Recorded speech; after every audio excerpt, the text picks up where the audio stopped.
высокий суд. Да, я не буду смотреть на путь и уровень оценки происходящего с точки зрения юридической практики, потому что все, что было высказано моими адвокатами, я полностью поддерживаю, считаю объективно представленной картину для оценки и своей полной полноте, своей полной и аргументированной, наверное, высказывании. Я остановлюсь на просто человеческой ситуации. И могу сказать, что мне, наверное, несказанно в жизни повезло, я счастливый человек, потому что в семье у нас не было никогда никаких сомнений в том, что любой поступок нужно оценивать в первую очередь с точки зрения нравственности, а не материальных каких-то там потерь. И простым языком можно сказать, что нужно прожить свою жизнь так, чтобы тебе не было стыдно перед людьми, с которыми ты по этой жизни сталкиваешься. И вот, прожив достаточно большой кусок своей жизни, находясь в этой клетке, я могу точно сказать, что мне не стыдно за свою жизнь перед людьми, с которыми я сталкиваюсь. Мне не стыдно перед своей семьей, перед женой, детьми. Даже несмотря на то, что сын находится в тюрьме, потому что основная вина его в том, что он мой сын. Дочь, которая живет, к сожалению, не в Беларуси, вынуждена, и, если честно, очень активно подключилась к ситуации и со мной, и я ей очень благодарен, что на самом деле именно она стала не просто помощником, но частью я стал частью Беларуси. Мне не стыдно почему? Потому что перед решением, которое было принято в мае, мы обсуждали нашу ситуацию, и они всегда знали, что я никогда их не обманываю. Они были частью моей жизни не только семейной, но и рабочей. Они знали все про все проекты, с которыми мы сталкивались по работе. И несмотря на то, что, наверное, признаваясь в преступлениях, которых я не совершал, наверное, это было бы так, с точки зрения материальной, выгод более правильно. Но я их не обманываю. Я не могу признаваться в преступлениях, которые я не совершал. Мне не стыдно перед своими друзьями и близкими. Да, круг близких я включаю не только родственников, но и людей, которые были со мной по жизни, в том числе и по работе, не только с точки зрения подчиненности, а просто вот, по-человечески помогающие мне и моей семье решать, в том числе и не только рабочие, но и бытовые проблемы. Почему? Потому что никогда в рамках нашего общения не было допущено ни одного не то, что противозаконного действия или побуждения, но даже не было допущено никакого намека на возможность совершения противоправных действий угодно мне или кому-то еще. Мне не стыдно перед сотрудниками банка за то, что вместе с ними в течение почти 25 лет мы сделали один из лучших банков этой страны. Ее сделала в том числе и команда, находящаяся в части, которой находится в этой клетке и которая считает себя преступником. Которая считает меня тоже преступником. И говорят о том, что все вот эти достижения, их решения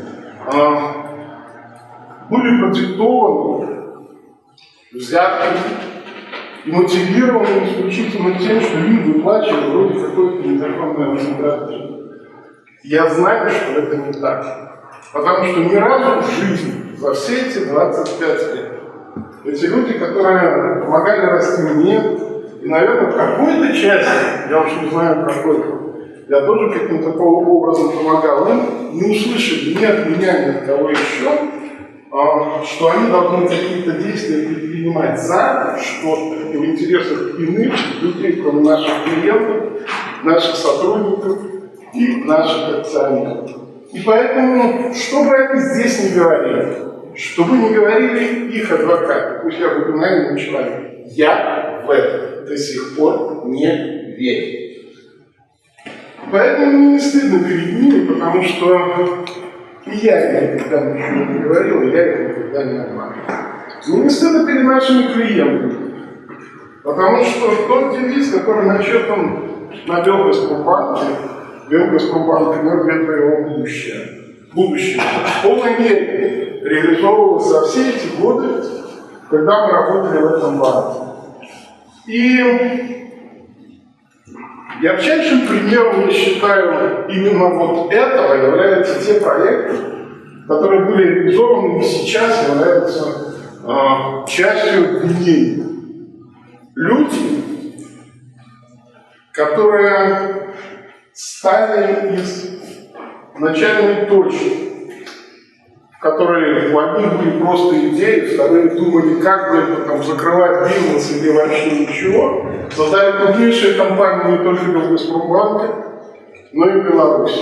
Это компании крупнейшие налогоплательщики, дающие работу людям, и что самое главное, об этом тоже говорили, это компании, которые помогали тому самому формированию среднего класса, который входит в понятие миссия Белгазпромбанка.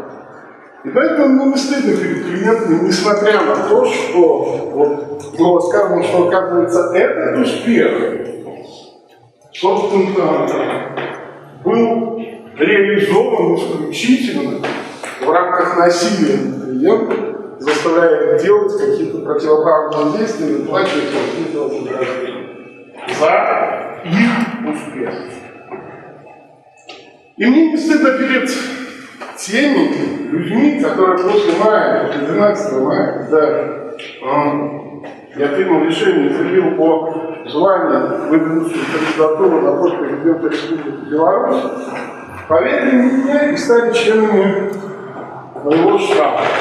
Вошли волонтеры в этот штаб, и сейчас, вы знаете, невероятная вещь.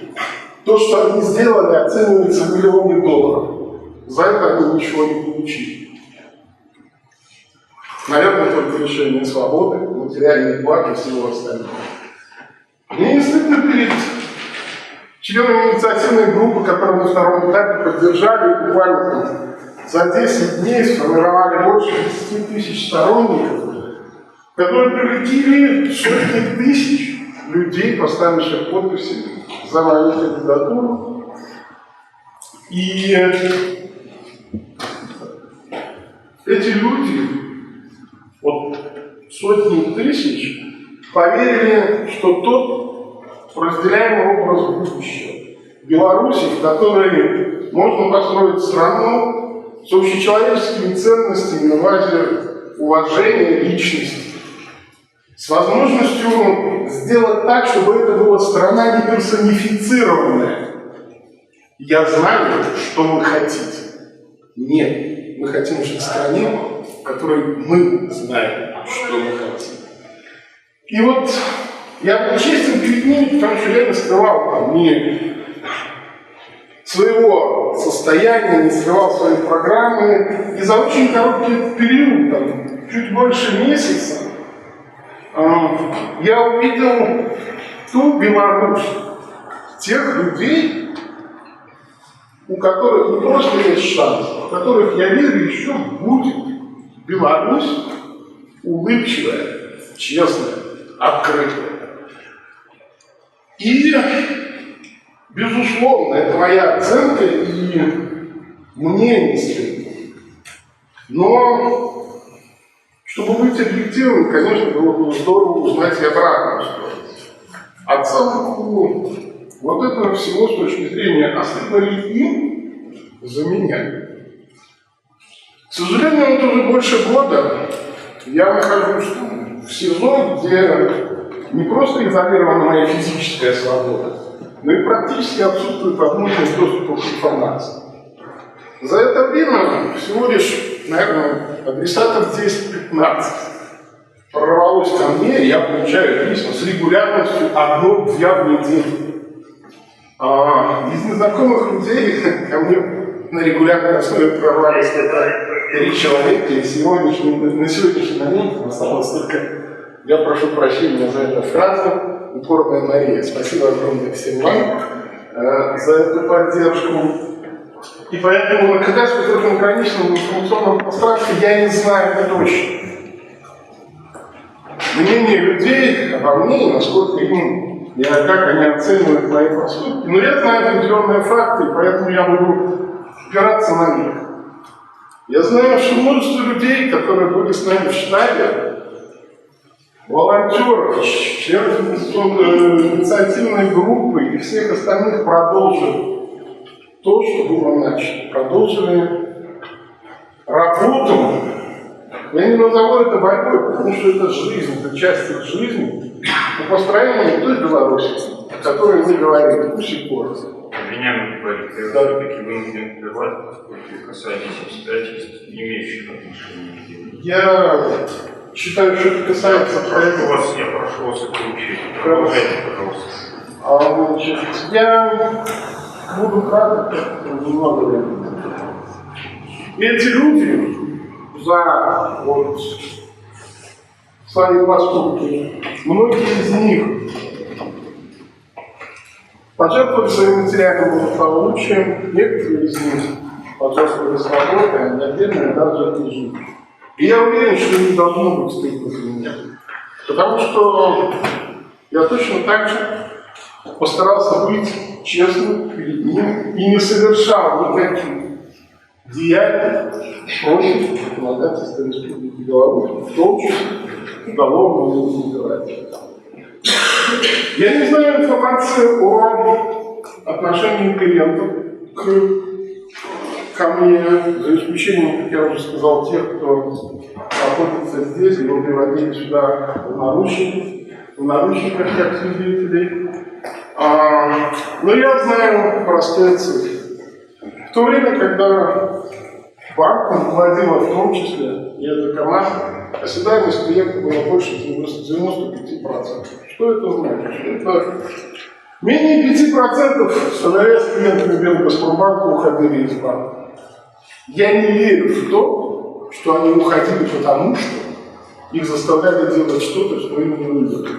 Их, как говорят те клиенты, которые находятся на скамье подсудимых, понуждали что-то делать. И оказывается, все реализации мечты, превращение их в успешных бизнесменов было навязано сотрудниками Белгазбанка. Я уж не знаю, насколько это хорошо или правильно, но мне кажется, что все-таки эти цифры говорят о том, что не должно быть стыдно клиентам Белгазпромбанка за тот менеджмент, который он представлял. Я не знаю мнение сотрудников Белгазпромбанка, потому что те сотрудники, которые говорили, опять же, часть из них находится здесь, часть из них приводилась в наручниках, но я не услышал ни одного человека, который выступал за конструктивный барьер, о том, что не стыдно было работать в Белгазпромбанке под руководством этих людей. И я видел приходящих сюда сотрудников Белгазпромбанка. Мне кажется, что часть, я не знаю, какой часть, но точно так же не должно быть стыдно, в том числе и за меня. Я не знаю мнения друзей моих, близких, точно, потому что я его не слышу. В особенности тех, кто, так же как и я, находится в условиях ограничения свободы. Но я видел родственников этих людей. Я видел их в этом зале. И ни один из них я не увидел, чтобы испытывал чувство неуважения ко мне. Может, я ошибаюсь, но я не думаю, что они приходили просто поглазеть. Я думаю, что они приходили выразить так. Но я знаю, и это точно я знаю, ту оценку, которую мне поставили самое важное в мире. Мои дети. Они сказали Самое важное для меня слова. Это правда, и это я точно знаю. Они сказали, за папу не стыдно. И в завершении своей речи я хочу сказать, что наша жизнь это не спринт, когда можно рвануть, либо выбрать и потом отдыхать, либо что-то сделать плохое, забыть и перебежать какую-то дистанцию. Наша жизнь это марафон. Мы не знаем его длительность, мы не знаем дату старта, мы не знаем дату финиша. Но на этой дистанции мы всегда оказываемся в ситуации, когда приходится делать выбор, и иногда этот выбор был тяжелый, потому что в разных областных плоскостях между материальной выгодой и нравственными ценностями. И у нас всегда есть два момента. Первое, мы всегда говорим, мы делаем плохо, потому что нас заставили, потому что нас попросили, мы лишимся работы, нам не дадут премии, мы там не знаем, квартиры, должности и все остальное, но не это важно. В душе мы всегда говорим, мы это делаем не для себя, а ради наших детей, ради наших близких, ради тех, кем мы дорожим. Мы оправдываем себя, то, что мы жертвуем собой ради наших детей. Так вот, что я вам хочу пожелать всем, чтобы вы на любой части этой дистанции, после любого вашего выбора, именно от этих людей услышали то же самое мнение, что им за вас не стыдно. Спасибо.